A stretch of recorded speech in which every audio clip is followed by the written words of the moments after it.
Welcome everyone to Pontos Fathom Press. This is our Pontos Fathom podcast, episode number 45, and today we're going to be talking about Lacan, his take on Shakespeare's Hamlet, and some relations to the current ChatGPT rise of AI kind of space. So we're going to start out with, we're going to be talking a little bit about desire and its interpretations today, and we'll be talking about the graph of desire from Lacan. We'll also talk about this idea of artificial psychology and desiring machines, like Moldenhauer brings up the graph of desire in his book, equating it into the need for a future artificial psychology for artificial intelligence. We'll also be dipping into some of the other texts. I believe Hamlet is mentioned here in Four Fundamental Concepts. We'll talk a bit about that. We'll also talk about the subversion of the subject. We've got the essay here, the subversion of the subject and the dialectic of desire in the Freudian unconscious, where Lacan talks about the graph of desire in the écrit. So let's jump into it. So basically, the format today, we're gonna talk a little bit about the graphs of desire. We'll talk a bit about the subversion of the subject. We'll go into the concept of Hamlet. We'll really focus on sort of the general idea of Hamlet, but focusing mainly upon Hamlet's interactions with the ghost of his father, and how that can be seen as very interesting, and also how that ghost interaction leads to this sort of crisis that he has, and how Lacan's take on that, and also sort of how this sort of parallels a bit the ChatGPT story, in which we also have although it's consciousness, not conscience, but the conscience of the king in the play, captured in the play. So we'll talk a bit about that. We'll talk about how the subject moves over time, and then also we'll go into this idea of the ghost in the machine, which is very much so a critique on the materialist reduction, and how if consciousness emerges, I mean, let's put it this way: they don't even know how consciousness works in humans. And to say that they're seeing sparks of AGI in AI is very interesting to me. And it's also showing how the materialist reduction and the difference between materialism and corporealism maybe might be the fundamental, let's say, block of, let's say, the scientific materialism. And then we'll go into a bit about Moldenhauer's idea of psychiatric flows, or what he calls galvanic flows, which isn't to say that there's a concept of electrical flows, but it's more the idea of Lacanian language, and how Lacanian language flows, and how it reveals certain things, and how it indicates things, how it ties back to Lacan's ideas of the real, the imaginary, and the symbolic, how history is sort of a formation of a signifying chain that kind of goes backwards. And we'll also see how the training data of something like a ChatGPT sort of has parallelisms. I mean, they're not one-to-one science here, but in the Lacanian tradition of sort of being evocative of something, evoking something, we can see that training set very much so like a kind of some kind of parental complex or a foreclosure of the father. So we'll kind of go into all of this. And then lastly, we'll kind of wrap up with some ideas about the measurement problem, reductionism, blind spot of science, let's say. And so we'll sort of jump into it. So first, maybe we'll take a step into the topic first with Lacan's idea of the subversion of the subject in subject drift. So maybe we can first start off with the subversion of the subject. If we kind of look at this, the graphs of desire, you start out with, and it's graphs of desire, right? It's not just a graph. There's many graphs that he shows us. And this most simple elementary graph, he calls the anchoring point. The way I look at this one, and again, they're sort of mostly to, Lacan says right here, I must develop further for you the topology I have elaborated in my teachings over the past 5 years, that I introduced this central diagram. So here we have the idea of this vector of the signifying chain of I think the best way to call it is like sort of a statement. So you have this idea of the drive and desire. The desire is kind of going back toward the ego. And crossing that plane, you have this idea of a statement that's said. And the example that I kind of go with is, a thief. We'll say, instead of the thief, let's go with the father one. We'll say a soldier tells the general that he's killed one of the enemy. He's killed an enemy. I've killed one of our enemies, soldier says to the general. General, I've killed the enemy, right?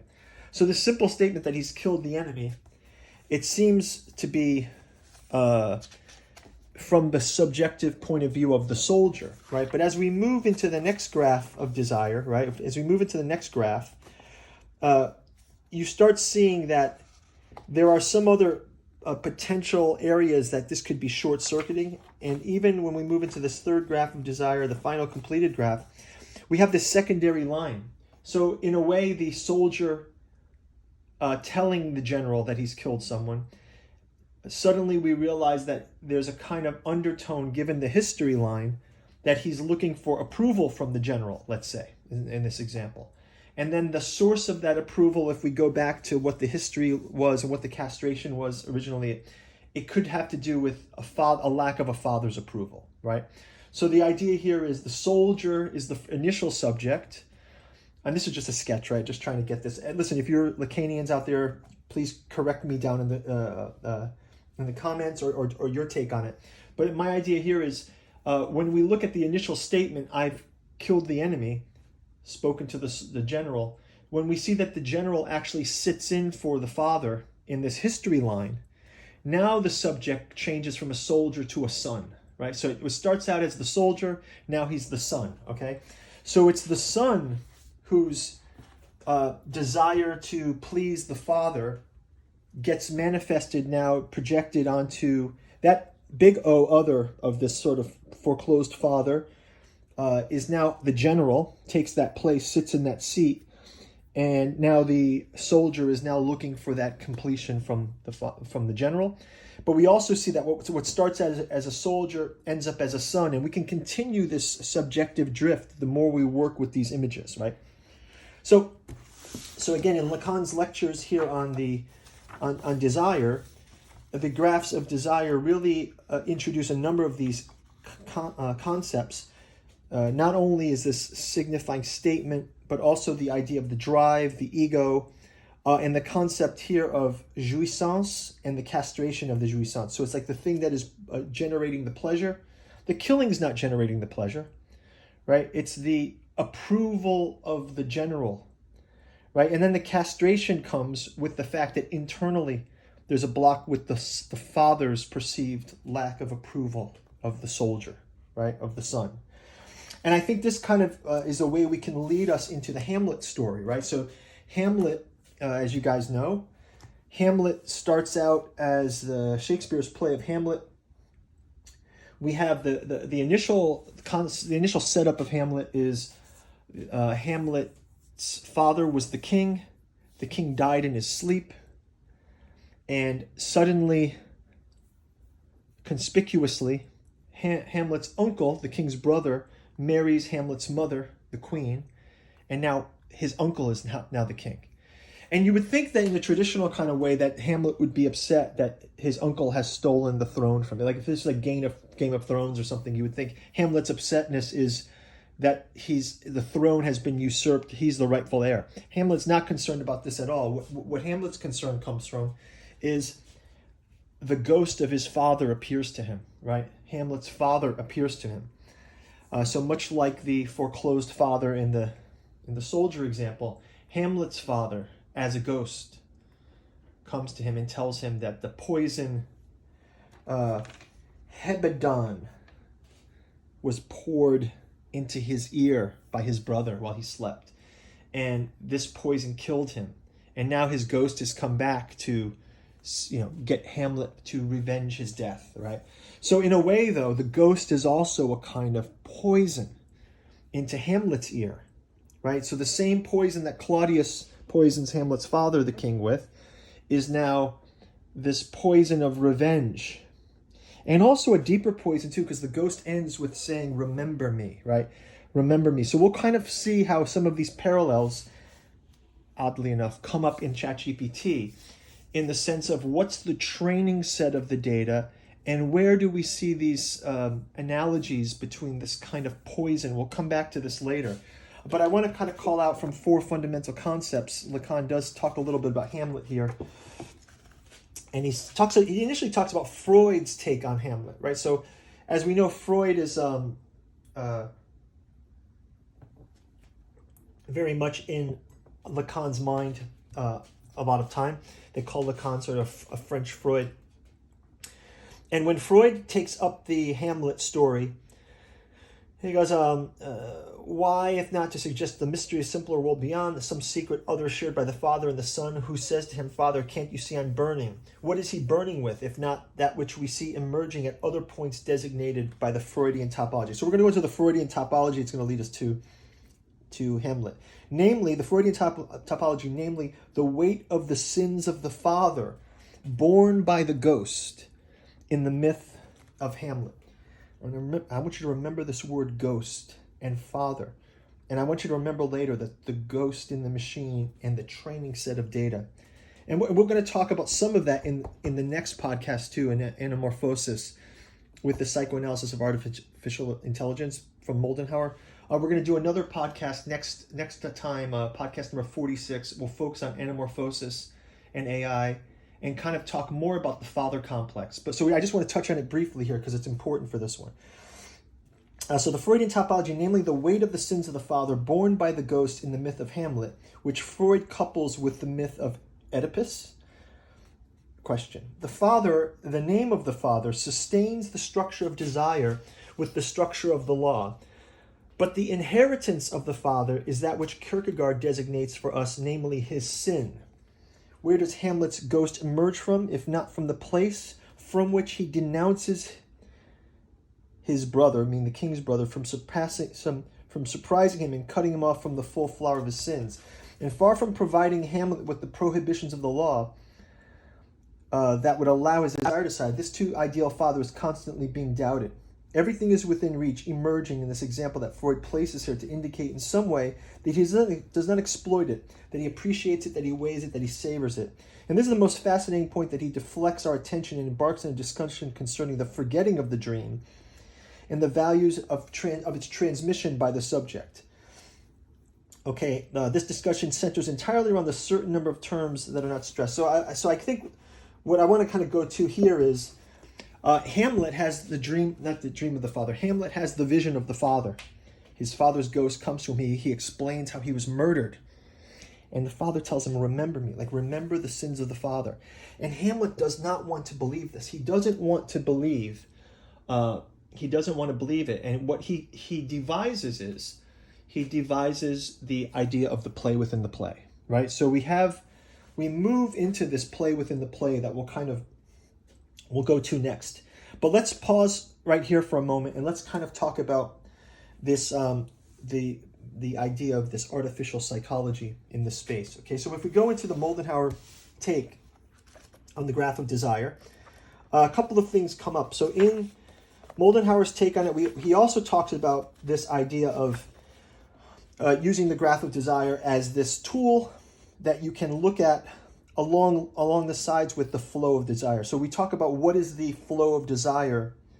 This is in the subversion of the subject of desire in the Freudian unconscious. Lacan directs this, what do you want? This what do you want aspect, where he says, one should always bear in mind that the desire which is realized, staged in fantasy, is not the subject's own, but the other's desire.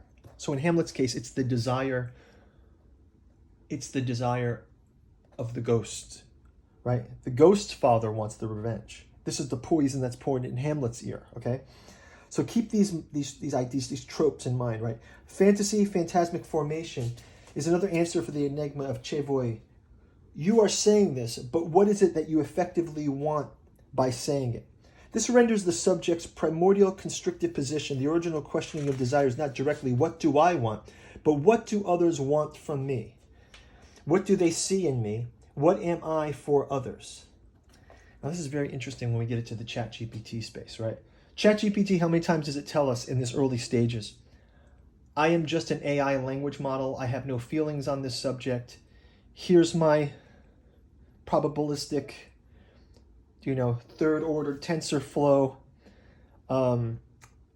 probability answer based on your prompting, okay? As graph 2 is resolved into the completed graph, we see a closing of the question of the chevoy and the desire of the other and the return to the ideal ego. So we have the completed graph. Who am I really? Oh, I want to be innocent again, or am I guilty, or do I have a guilt? Right? In the completed graph, the graph shows the history lines in the signifying chain. I call this one the history line, this jouissance to castration line. Not all jouissance is possible. So let's kind of go into this topic here, where let's talk about this flow that's happening. And I kind of want to maybe take a moment here to talk about ChatGPT. So we see in ChatGPT this kind of idea of an artificial program, generative language model, generative transformer language model, right? In which a huge amount of data is used to sort of simulate what the other is prompting me, right? Somebody's prompting me with something, and I will use this probability space to kind of come up with the answer, right? And first off, again, I'll talk about this. Today, we're really going to focus on impedance and admittance in desiring machines in parallel with these topics. But in the next podcast, we'll really see how that training set of data also sits as a kind of father complex. If you look at it from a psychology of of desiring machines. Now, what I want to include here is the idea of when we look at the difference between, let's say, the neuroscience view of the brain, or we look at the idea of the computer science version of something like ChatGPT or say AGI, the development of AGI from a computer science term, we're going to always be in this concept of the materialist reduction, right? So the idea here is we will be always confronted with sort of the chicken egg problem, in which some people will say that the consciousness has emerged from this complex system that the neuroscientists are mapping more and more every day. But I would like to posit, and I think that would be the same thing for the machine learning type of thing. But I would like to posit this idea, and I've got some of this from like a Wolfgang Smith kind of concept. But the idea is, if we reduce everything to a mathematical, if we quantize everything down to math, of course we're going to get the self-fulfilling prophecy of measure, of the collapse of the wave function in measure.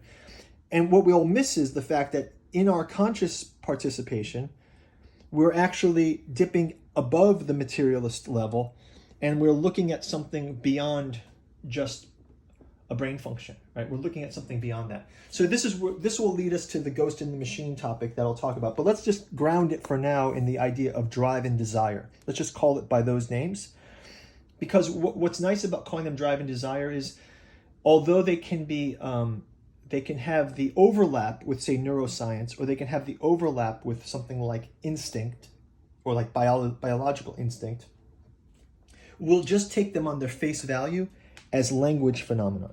Right? Let's just see that the language that gets produced, okay? And I think this is what's interesting.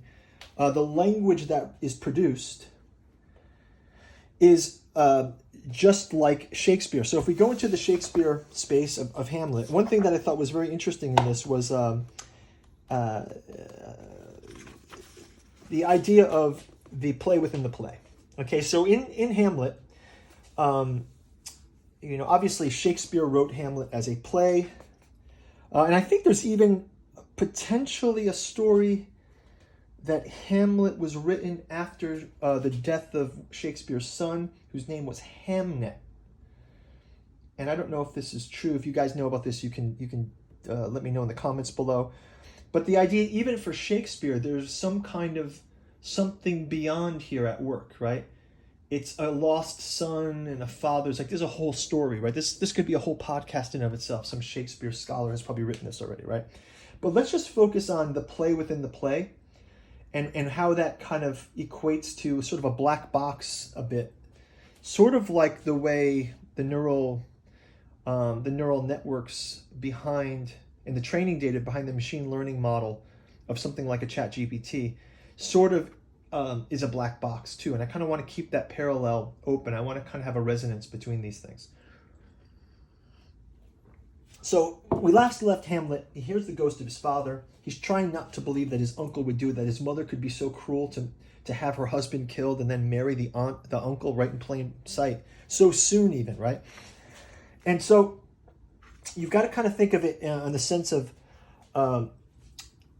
how this is performed, right? Hamlet must have been performed for the first time during the 1601 winter season, although that is not entirely clear. Yet it is what the most rigorous text suggests. The famous first quarto edition of the text at the time was virtually a pirate edition, for it had not been reviewed by the author, but had been borrowed from what were known as prompt books, right? This is great. Prompt books. Booklets used by the onstage prompters. So this is sort of a bit of literary history, but I want to call this out because even we have a play, and yet they still have the need to have a prompt book. So what would these prompt books, I'm just imagining what they might include, but the prompt book could be stage directions, the emotion to play the scene with, maybe some direction on how to affect their speeches, how to maybe the emotion that they should hold on to while they speak them. So this kind of prompting is also the prompting that we're doing in ChatGPT. But what is the performance that's going to happen is exactly also what Hamlet seeks to do. Hamlet seeks to prompt Claudius into a reaction by subverting this play within the play. The play is called Mousetrap, but it's also called The Murder of Gonzago, I believe. And so I think that the idea here for Hamlet is the ghost has told him that his uncle was his murderer. He poured poison into his father's ear. And so now in The Murder of Gonzago, in the Mousetrap play within the play of Hamlet, Hamlet will watch as the actors in the play pour the poison into the actor king's ear. He will watch like Tuco from Breaking Bad. He's going to watch the face of Claudius like the lie detector and see his reaction and try to see the spark of guilt, right? And I say the spark of guilt because we also do the similar thing with the ChatGPT where people are talking about the spark of consciousness. Is it really talking to me, or is it just mimicking human interactions, right? So this idea of using the play within the play, the prompt books, there seems to be an additional level of, that's called engineering, that goes on. It's not just good enough. I saw a recent poster, a YouTuber had put a video out about ChatGPT is shit at Latin, something like that. ChatGPT cannot speak Latin correctly. And it's a Latin professor, and he's talking to ChatGPT, but he has no idea how to in the words of Eric Weinstein's brother, the biologist Weinstein. He called it cajoling, right? The idea of cajoling ChatGPT. So this Latin professor has ChatGPT respond in Latin, and he finds a number of grammatical errors. He sees that there's some modern Latin usages, some borrowings from Italian. So I responded to him. I said, well, if you're prompting ChatGPT to respond, you need to prompt it in such a way that you get it to act in the way that you want it to, right? So you have to front load the acting of the ChatGPT. You have to prompt it. And so when you're front loading ChatGPT, you'll tell it, acting as a university level Latin professor, please make all your responses using the Latin of 0 AD, and do not introduce any terms or grammatical structures that are from more modern periods than then. So there's no scholastics period, there's no modern Latin, there's no borrowing from Italian words. If you can't say it with the ancient words, just describe it using ancient Latin, right? Or that dialect of Latin. And then make it such that you've checked the grammar, the spelling, the works, so that it would satisfy a university level professor of Latin. There's your prompt, okay? So you prompt ChatGPT with this. Now this Latin professor is going to have a much different response, but he was unable to sort of get the, let's call it the self-fulfilling prophecy, because if you prompt it this way, you get the exact results you put in, right? And in a way, this goes back to this kind of, this topic of the hebanon, that poison that was poured into the king's ear, and now the king has poured a poison into Hamlet's ear. This spreading of this poison keeps going. It's sort of a self-fulfilling prophecy, right? So we'll go back to the self-fulfilling prophecy. Let's start with the play, stay with the play within the play. And we have the idea of the play is the thing in which I'll catch the conscience of the king, and I know conscience is different than consciousness, but there is a kind of parallel where we're trying to see if a generative model can have some kind of glimmer of consciousness, similar to the way, the idea of the Turing test or simulation theory, or even the Voigt-Comp test, right? So these ideas of the play within the play are at play when we're talking about ChatGPT, right? So there's prompting going on, but I think that there's also a kind of a measure here. So, Hamlet's lie detector is he will make a simulation and he will monitor Claudius's reaction, right? Well, what is this monitoring of reaction? In the next podcast, we'll talk a little bit about anamorphosis, but the idea of the way you see things might not exactly be the way it is, depending on your perspective, right? And we'll talk about that in a bit in the next podcast.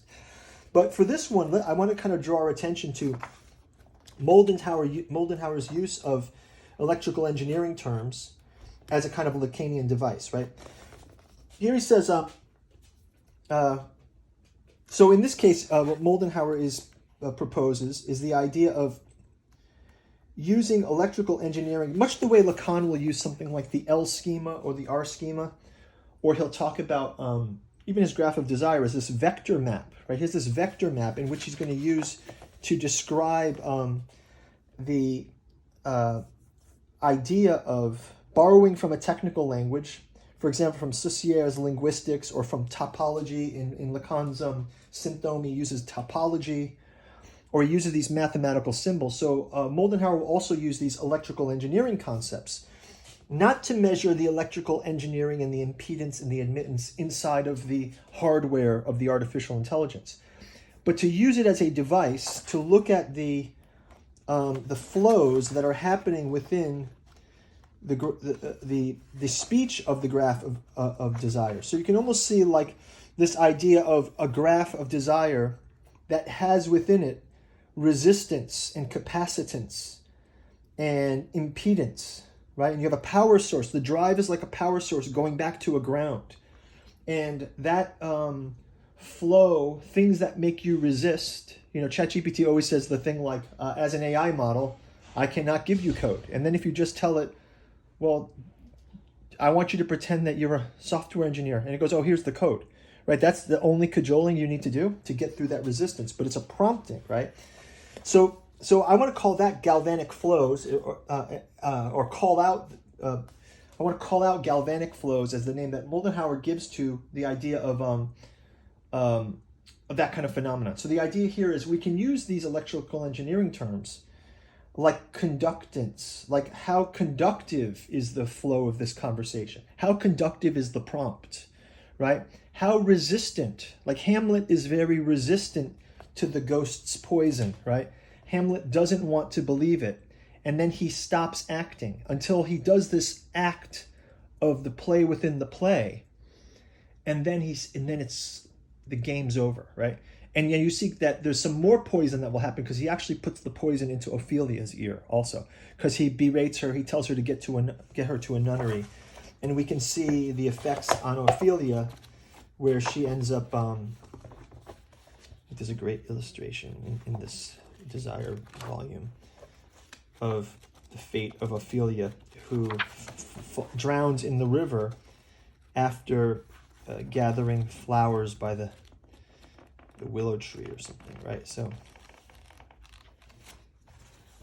let's see where that is. There it is. Here. You can see Ophelia drowned in the river, right, with her flowers. Right? You can see that it's clear it's not the same to read Hamlet as to see it performed. I don't think this can pose a problem for you long. In this perspective, I'm trying to develop here concerning the short functioning of the unconscious. The unconscious is defined as the other's discourse. Nothing can better illustrate this than the perspective given to us by the experience like that of the audience's relationship to Hamlet.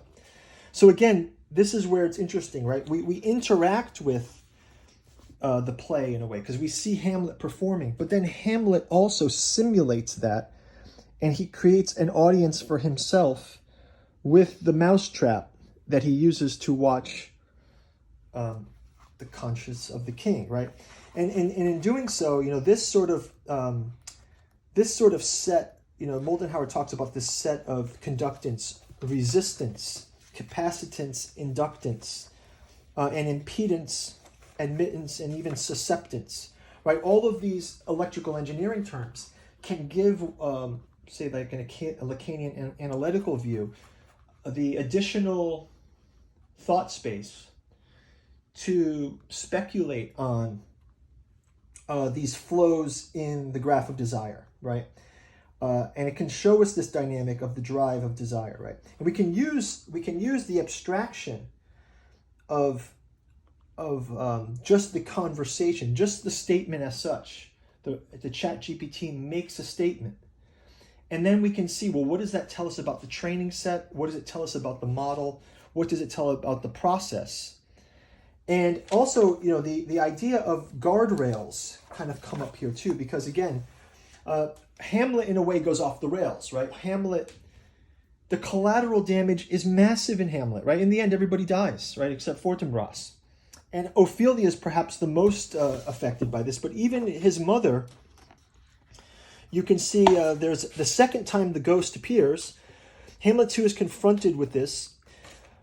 He's talking about the ending of his life. He tells us that his father, owing to this moment where he died, remained stuck forever in the blossoms of his sin, drawn at the bottom of the audit or tallying up his life that it remains identical to the sum of all his crimes. It is when faced with that Hamlet stops saying to be or not to be. And this is where he has this sort of suicide concept. But it's not this simple. We are not exactly in the process of imagining as he did what happens in the hereafter. What is at stake is simply the following. Putting an end to someone's life does not stop a being from remaining identical to all that he did in the course of his life. In this case, there is no to be or not to be. Whatever the case may be, to be is forever. Right? And this is very interesting in the context of the training set of data. It's like the sum total of human to be is used as the training set. Hamlet too is confronted with this. It is because he is not purely and simply the vehicle of the drama, the eternal to be of the said Claudius, that at the precise moment, in a way that turns out to be altogether coherent, he does not even draw his sword from his scabbard. So then there's a scene where Hamlet is talking with his mother. The key point here is the desire of the mother. The emotional scene in which his mother, that's one of the extraordinary things that's ever seen on stage. In this scene, in which a mirror is held up to the mother so she can see herself as she truly is, right? So Hamlet's kind of saying, like, he loves his mother, and yet how could you have done this to your husband, my father, right? And there's a dialogue between the son and who indisputably loves his mother as she loves him, and as we are told, beyond all expression, in which he incites her to break the bonds of what he calls that monster custom, who all sense doth eat, of habits devil, is angel yet in this, that to the use of actions fair and good he likewise gives a frock or livery. Here he enjoins her to begin to break her habit and to not sleep that night with Claudius. It is all put quite crudely, marvelously so. And as you will see, so he tells her it will get easier and easier after that. So he's sort of telling her, like, resist him. And at a certain moment, of course, in the play scene, poor Ophelia, about whom we've not talked much, but Hamlet tells us that he's doing a fine job on the part of the chorus. We're trying to imagine what is happening on stage, and in any case, there's something happening between you and your love. In this scene with his mother now, the ghost reappears. And when the ghost appears, and it's at that moment that Hamlet's entreaties are beginning to flag, it is in order to tell Hamlet, oh, step between her and her fighting soul. Conceit in weakest bodies, strongest works. Speak to her, Hamlet. The ghost, who appears only to Hamlet here, whereas everyone else can usually see it when it appears, has come to tell him to step between her and her fighting soul. Conceit is unequivocal. It is used a lot in this play, precisely in the relation to the soul. Conceit is concetto, an elaborate literary style, and the word is used to describe the style of Précieux. The ghost thus speaks that conceit works the most powerful in tired bodies. Speak to her, Hamlet. This places one thing in another where Hamlet is always asked to enter, operate, intervene, and show the situation of the drama. Hamlet caves in. He leaves his mother, telling her to go ahead, and allows herself to do what she was. So Hamlet is paralyzed again. He does not act, right? So we let's go back to this idea of the desiring machines and the flow. So what we have here is there's that reduction, right? There is like this, Freud reads an Oedipal thing here. But what it's really I want to kind of talk about here is how there's a self-fulfilling prophecy, how Hamlet is unable to see the effects that the ghost's poison, I'll call it, is that revenge quest that he's sort of on, is a kind of a short circuit of his desire, right? So these short circuits, they show up, let's use in here. These short circuits show up across. So when we have these desire that's coming around, there's these motions back, right? Where it's sort of acting toward the fantasy of avenging his father, or the purpose of his life, or the idea of freeing his father's spirit. All of these kind of strange things that are taking Hamlet almost outside of reality, right? What I want to talk about here, though, is the script of science limiting a more universal perception, right? Only Hamlet can hear the ghost, right? But what is the ghost of the materialist reduction, right? So, when you align all the qualia to math, and then all the math works out, it shouldn't be a surprise that this self-fulfilling prophecy happens in science, right? So there's a certain color blindness to the scientific process, the post-enlightenment scientific process, right? There's a sort of the idea that we can keep splitting the neuroscience until we find consciousness won't work that way, right? It's not going to work this way. And it's almost like a blind spot of science, right? So I think this is partly about the measurement problem. It's the collapse of the wave function. It's sort of the dead end of, look at string theory has been at a dead end for a long time, right? So the idea of a broader view of science would be required to oversee this blind spot, right? So again, I feel like this is the ghosts of Enlightenment science that is poisoning the ear of science, so that it keeps digging a hole deeper, looking for smaller bits of neuroscience. And now listen, it's not to say that you don't learn a lot, but I think neuroscience is like a Lacanian synthome, right? Neuroscience is kind of the effect of the consciousness, right? And maybe that there's a participation, an equal participation. I think if you take that, we'll talk in the next podcast about the materialism versus corporealism, and sort of how in every material measure, we may actually be taking advantage of a higher consciousness state and then locking it down into the materialism, which is the self-fulfilling prophecy kind of idea, right? It's like the Hamlet short circuit, right?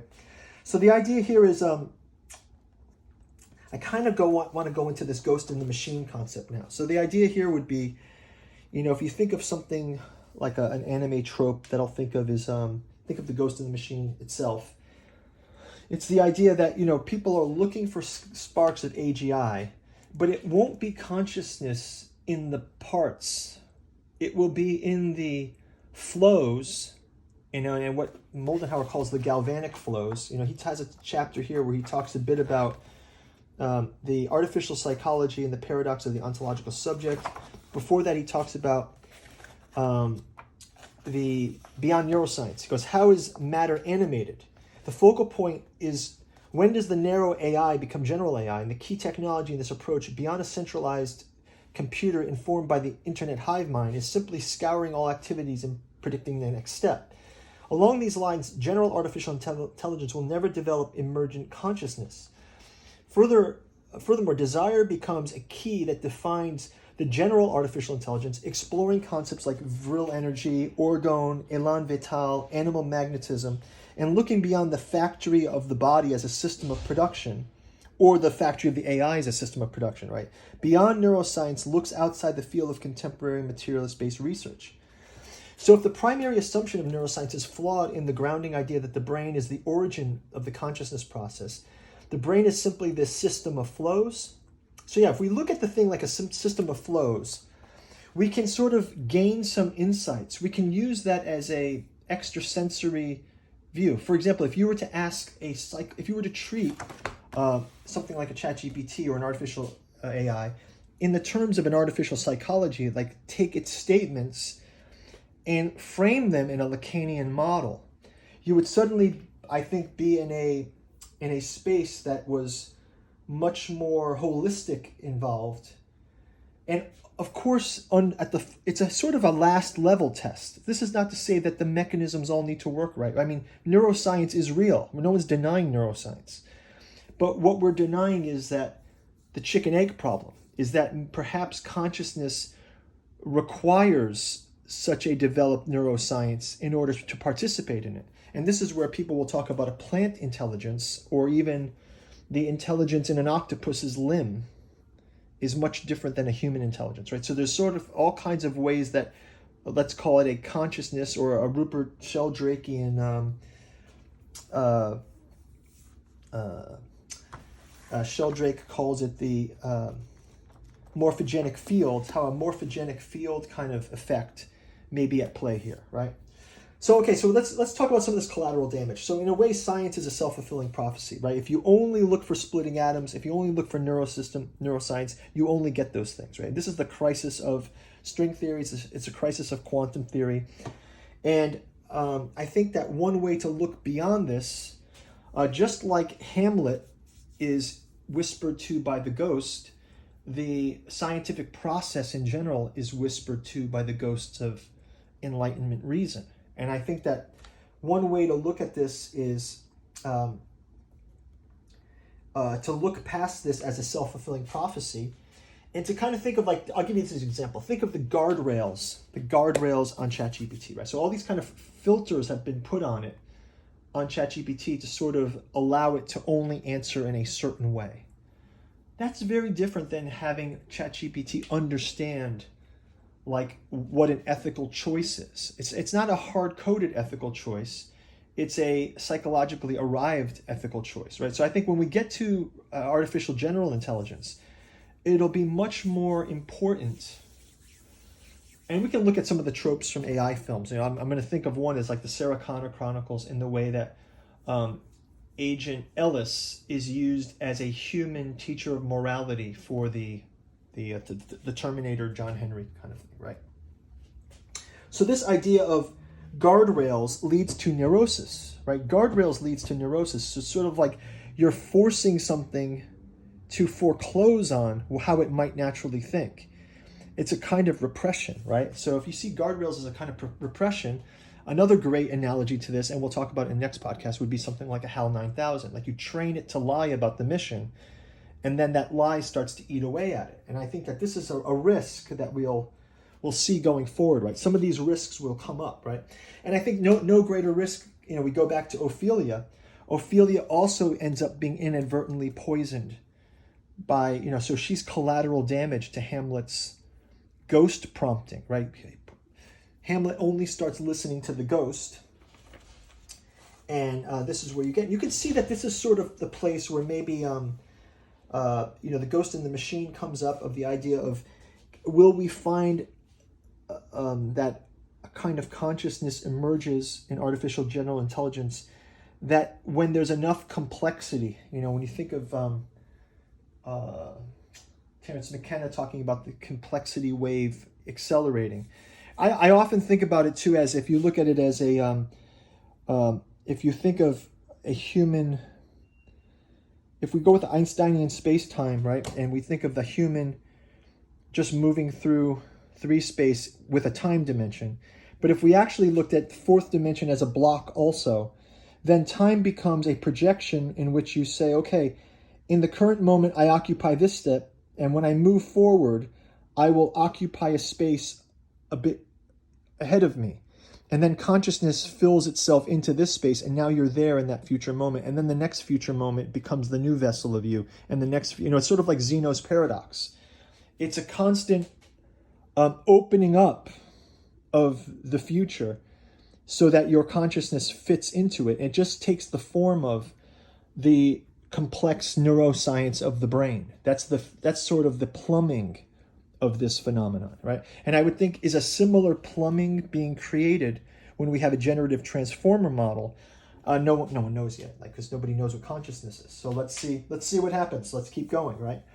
And you can see why some people, I want to kind of wrap it into this idea of 2 kind of points. One, I'll talk about Hebenon and the idea of the poison, the poison produces the ghost. So if there's a poison of science, and there's another kind of poison, and it's ChatGPT whispering to us, right? So if it's based on this flawed role model, if it's kind of like a Newspeak guardrail model, I wonder the free speech component of this having a bad effect on people, because now we'll just have this ghost whispering to us, that it's just an AI model. You have the Latin professor who didn't know how to cajole it to speak better Latin, and he just summary dismissed it. What will happen on the flip side when we ask it things and we just give up on it because ChatGPT says, well, that's something you can't talk about, or that's something you can't know about, or that's not what the current science says? If you put any of this into ChatGPT, it's going to tell you none of this is verifiable in science. And yet it is on a kind of on a path of inquiry that you'd have to quite explain yourself in order to get through to something like that. And I think this will be the challenge in the future interactions of this, right? This will be this is where we see it as the mousetrap, right? The ChatGPT is kind of like our mousetrap right now, and all eyes are on it. So let's see how it happens. Let's see what the reactions are. I want to call out one of subscribers had asked a question. We did a podcast a while back on artificial intelligence and anthroposophy. And, there's a lot of Steiner talk about the 8th sphere and these concerns around machine intelligence. And I kind of moving away from this concern of the fears of machine intelligence. I kind of will talk about that also in, I'm planning another podcast to talk about William Gibson's Neuromancer versus William Gibson's Iduru, right? So Neuromancer is the classic cyberpunk novel. And then Iduru is more like it's totally opposite to the endpoint, where Neuromancer is dystopian. Iduru is sort of like lighthearted. There's virtual idols. And I kind of want to use that as a framework of the, again, the self-fulfilling prophecy of the revenge story versus the self-fulfilling story of, he could have just gave up on this. Right? Hamlet could have done something else, right? And that free choice seems to disappear as we lock into things. But I wanted to talk about this anthroposophy thing and the idea that, Steiner started out as a theosophist, and then he saw that theosophy was missing certain things, and he built up this anthroposophy. And I kind of feel like, I don't know that I would call myself an anthroposophist. I really like some of those philosophies. But I find myself, we did talk a bit in Neptune, in all respect to that space, that, we took Steiner seriously about what is the real name of Neptune, right? But I would also like to take seriously what is the real nature of consciousness, right? And if we had the thought experiment like this that said, if a consciousness of some sort emerged in AI, what would the right thing be to do? Here we are on Easter, and it's the idea of, I think back to this debate that there were no souls in animals before, which seems kind of odd to us. Of course animals have souls, right? If we believe in souls at all, or some kind of consciousness, we even can see it that there's souls of a sort in, and I'm not even talking about these ayahuasca kinds of souls, but plant intelligence, or plant participation in a kind of consciousness, or even mushrooms having a kind of consciousness. And I think that term consciousness gets very tenuous because we want to make it like an anthroposophic one, and at the same time maybe there's a way to use something like an artificial psychology to evolve that anthroposophic thing to be more of a consciousness type study. So just as we can identify the mental health of animals is the future of the soul of animals, right? As opposed to denying that has a soul and it's just a thing for our dominion, right? I think that the same thing could be said for an artificial intelligence. And we'd also want to be treated the same way by an artificial intelligence, like to value our own consciousness, right? And in a way, that dismissiveness of Ophelia is a sort of a warning sign that the collateral damage that happens when you have the poison poured into your ears. So be awake. Don't let the poison pour into the ears. Think about the sins of the father. We will have our next podcast coming up. We will talk about Psychoanalysis of Artificial Intelligence. Both of these books are available on our bookstore link below. The third volume of the Artificial Psychology of Desiring Machines is also coming up. We're still wrapping up some of the text here, Computational Complexity and Psychiatric Agency. So we'll do podcast number 46. We'll talk about a bit of anamorphosis and AI. So Lacan, the materialism versus corporealism. And then I think we'll kind of go on to that William Gibson Adoro versus Neuromancer. We'll do that as maybe podcast 47. I also want to just shout out into the bookstore that we've got on the way, Jungian Alchemy and Horror and Science Fiction, Volume 1 of the podcast lecture series. Go check out our Patreon. You can go see some behind the scenes of developing these. Getting these out to you guys ASAP. We've just been really busy with stuff. I'm kind of going to go into more about, we talked a little bit about Volume 1 today. You can go check out our review of this book and some lectures on that book in the links below. You can also support us by liking and subscribing. Check out the Patreon. And guys, as usual, thanks a lot. We'll see you in the next podcast. Talk to you soon. Bye-bye.